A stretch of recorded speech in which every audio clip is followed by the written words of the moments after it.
is nagsalita na si Diwata, patungkol sa mga kumakalat na video na nawawalan nga daw ng customer ang Diwata Pares sa Pasay, So, sabi nila naglilipatan daw di umano ay Hiwaga. So, hindi natin maitatanggi na ang spotlight ngayon ay na kay Hiwaga Pares Overload, So, ayan, makikita niyo star-studded pa yung nagpunta sa kanya o sa press con niya.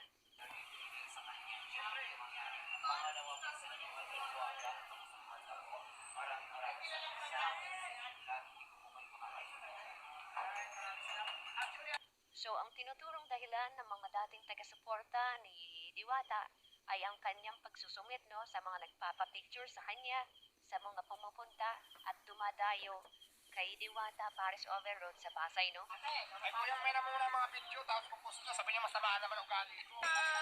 Ay mamaya na ako tayo, mamaya na ako kuya, mamaya na ako. Dito mamaya na yan. Ano ko muna sa plastic? Dali na, ano na yan? Kasi ang daming tao, walang magpapay. Ang baka naman pwede magtrabaho muna ako, hindi ka ako magtrabaho eh. Diba? Diba sabi ko may time naman para sa interview ng vlogging, sa picture. Bigyan nyo man ako time para makakilos ako sa tindahan ko kasi mas priority sa akin yung tindahan ko. Paano ko yan ma-handle? Kung dyan na lang ako nakarap sa camera nyo. Tama po ba? Tama. So patuloy na pagsusungit ni Diwata sa mga taong nagpapapicture sa kanya dala ng sobrang pagod ay may mga sumama ng loob.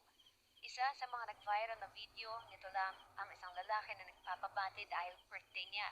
So pinapabati niya ang sarili niya kay Diwata, pero si Diwata ay hindi siya binati nito. Diwata, birthday ko ngayon. Kabati naman yun. Nalipas din yan, kuya. Happy birthday sa'yo.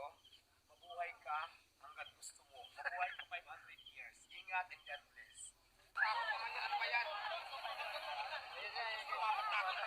Hindi po maganda yung pakitaan mo ng masamang attitude na dumadayo dyan. Kahit ayaw mo magpa-picture, daan mo sa magandang salita, maintindihan nila yan kasi tao yan sila. Gusto mo yan, Diwata, pasalamat ka sa dinudumog ka ng mga tao. Yung ibang tindahan, nag-atin ng, ay, hindi dahil po pumunta ka dito, magpapag-VIP ka na, hindi pa ako ganun. Huwag ka na lang pumunta kung ganun ang gusto mong touring ko sa'yo. Wala akong pakialam sa'yo kahit hindi ka na pumunta dito. Mamaya na ako, kuya, is na. Huwag mo masyadong ipilit dahil sobrang hindi ko maintindihan sa sabi ni madam. Sa dami mo iniisip. Gayon pa man ay nananatiling positibo si Diwata lalo pat nagbukas siya ng bagong branch sa Quezon City na talagang mas pinasarap, mas pinaganda, pinasosyal ang kanyang pwesto roon, kumpara sa Pasay City. So, opening tayo ngayon at Diwata Pares dito sa Quezon City. So, itong tinatayuan ko kayo, dito po yung Morning Star Street sa San Philip Subdivision.